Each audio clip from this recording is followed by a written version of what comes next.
নমস্কার, আমাদের সংসারে সবাইকে স্বাগত। আমার মেয়ের প্রচণ্ড বায়নায় বানিয়েছিল আমার বড় ননদ মানে বড়দি পিৎজা। তো নিজের মতো করে ও বানিয়েছিল শর্ট টাইমে।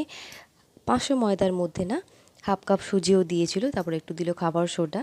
মানে খাবার সোডাটা একদম চা চামচের হাফ চামচ দিয়েছে, তারপরে একটু চিনি মেশালো।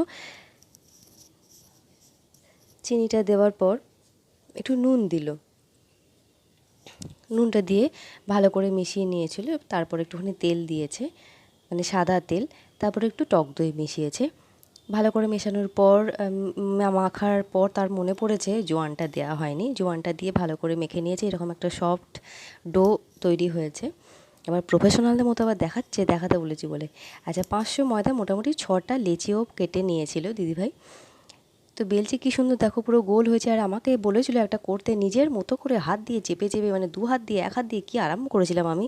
চিলি ফ্লেক্স একটু করে নেওয়া হয়েছে, সবজি কুচি নেওয়া হয়েছে, আর সসটা টমেটো সস, সয়া সস আর একটু চিলি ফ্লেক্স দিয়ে তৈরি করে নিয়েছে দিদিভাই। দেখতেই পেলে ফুটো ফুটো করে নিয়েছে, একটু সেকেও নিচ্ছে। তারপরে সসটা যতদূর প্রয়োজন আর কি, যতটুকু প্রয়োজন দিয়ে দিল। দিয়ে দেওয়ার পর তোমরা পেঁয়াজগুলো কিন্তু যেভাবে পেঁয়াজ, ক্যাপসিকাম, টমেটো যা খুশি করে কাটতে পারো নিজের মতো করে, সাইজ যেমনই হোক না কেন।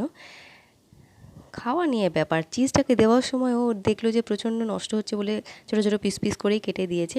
ওরেগানো তো নেই, তাই জোয়ান দিয়ে সেরেছে, কিন্তু খেতে হয়েছিল টেস্টি। তোমরা কিন্তু শর্ট টাইম এই পিৎজাটা বানিয়ে দেখতে পারো।